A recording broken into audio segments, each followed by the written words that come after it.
What's up, guys? Welcome back to the channel. If it's your first time dropping in, Tommy Kentner here. Today, excuse me, working on the Toyota Aristo. Going to try to do oil change, some plugs, and just a tune up since I got it. Ain't had a lot of time, and then just kind of see what we can get into. But got to remove that. And then got to take that oil filter out. So I am going to hop to it. And then I forgot to get an oil filter, so today I'm just going to run the wicks that they had in stock. And then I'll probably grab some Toyota oil filters. But I'm going to get the oil draining, and we're going to move on to the spark plugs. Let's go.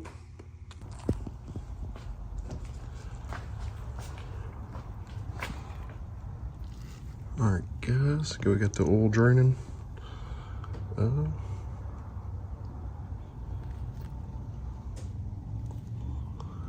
dirty as I expected.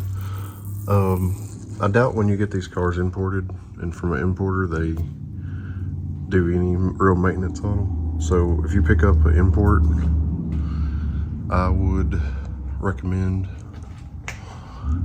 doing services right away, especially just as easy as an oil change, throw some spark plugs. The car's running great, and I think we've put, I don't even know how many Ks on it, but I'm gonna let this drain, and then I'm gonna move on to that filter.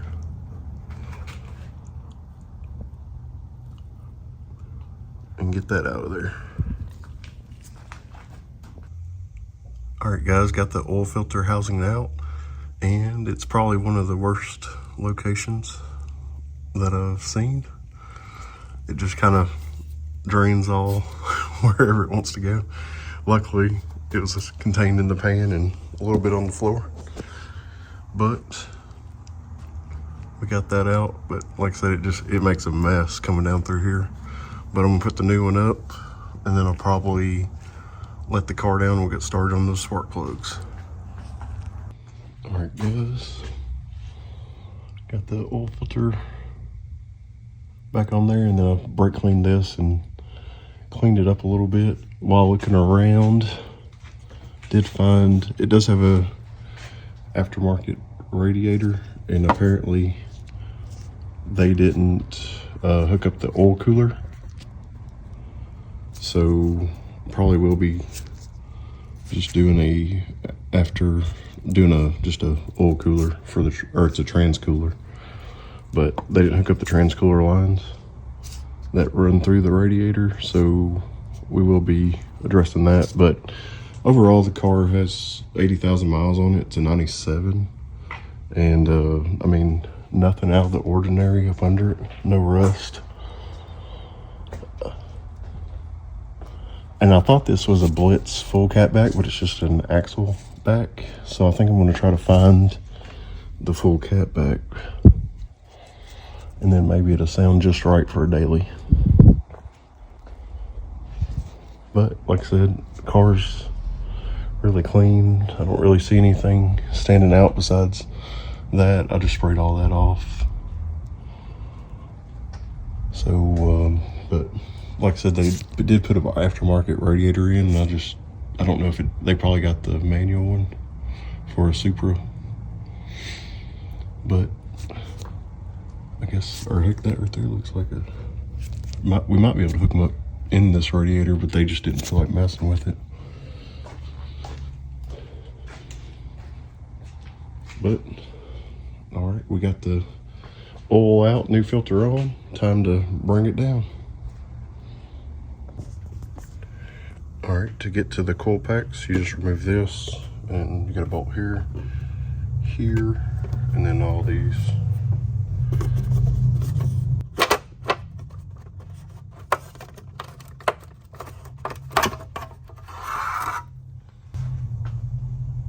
And that just removes that. Then you can check out your timing belt, make sure it's in good condition. And then we're gonna unhook coil packs and then remove that assembly up out of there. All right, and this is why we do maintenance when you buy an import car. So pulled the spark plug wire off and oil sitting down off in there. So let's figure out what that's about.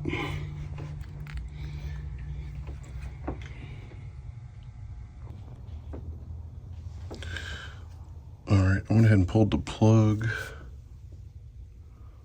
see what it looks like, and doesn't look bad, just old. And I think what's going on is the valve cover is seeping down in there. So I think I'm gonna wait to do plugs, and then we're gonna change out both valve cover gaskets.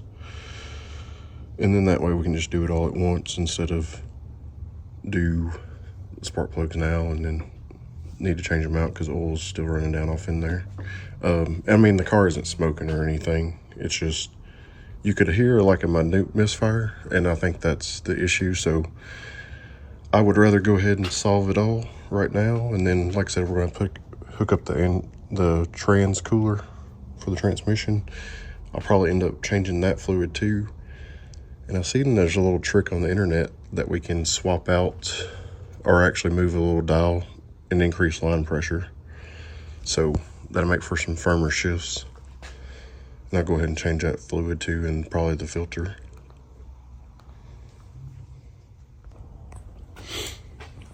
All right, got everything put back up. And then there is a notice here. So this is when the timing belt was done, and it was done at 108. And we're like right at like 133K now. So it hasn't been done too long ago. But everything else looks really clean. We're trying to get some parts in pretty soon. The first thing we're going to try to get figured out, which I think it's like a brake fail module, because when you're going down the road, these don't illuminate when you hit your brakes.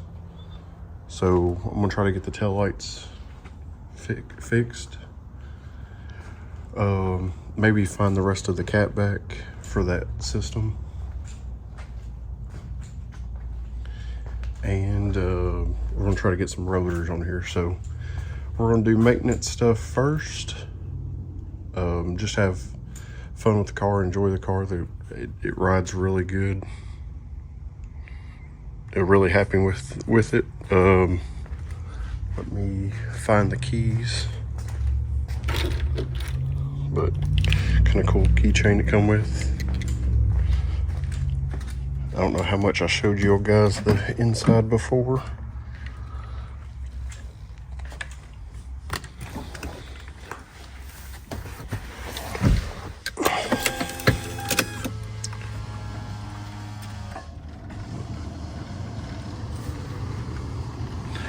But I did buy this Bluetooth tape.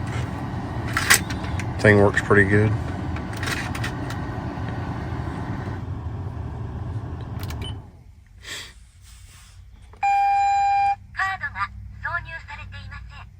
What she said.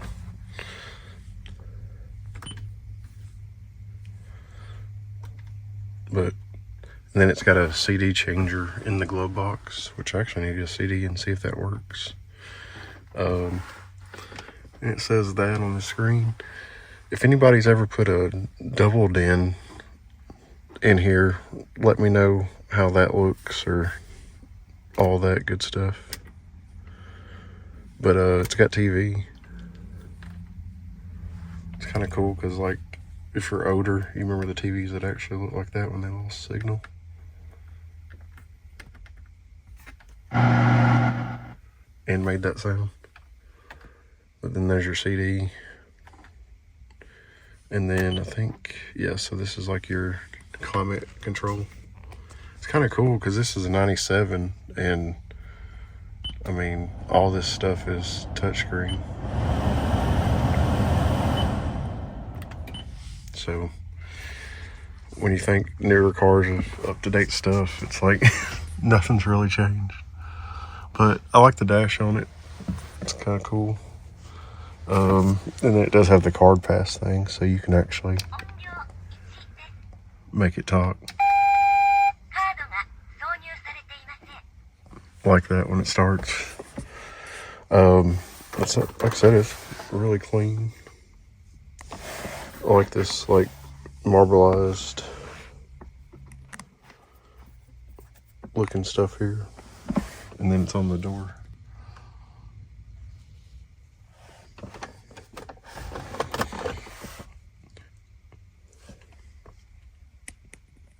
But really cool car. Makes a perfect daily.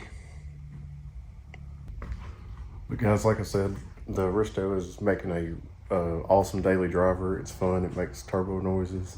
Cruises really well. It's an interstate monster. Trying to think of anything I haven't liked about it. No, it seems to get good gas mileage.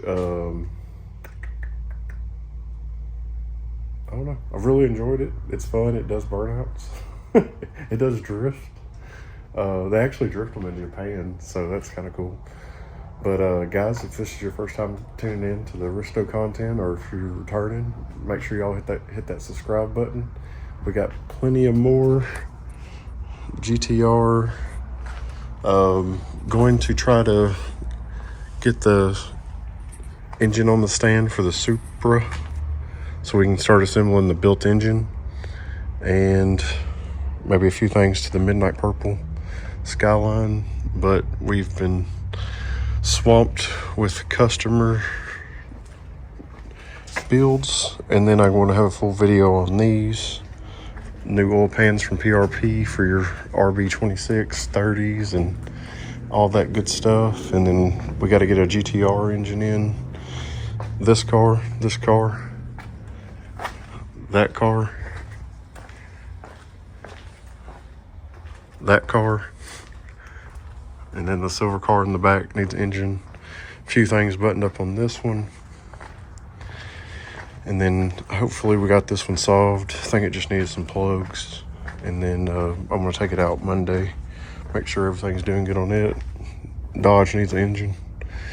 Betty White, I just need to get some time and get it reassembled, and then we're going to start working on Will Brown soon and get his more assembled. And then he's got a full race turbo kit that we're going to be doing on it too. Oh yeah, and this thing needs an engine too. So busy is an understatement. So make sure you guys hit that like and subscribe, and we'll catch you in the next one. Peace.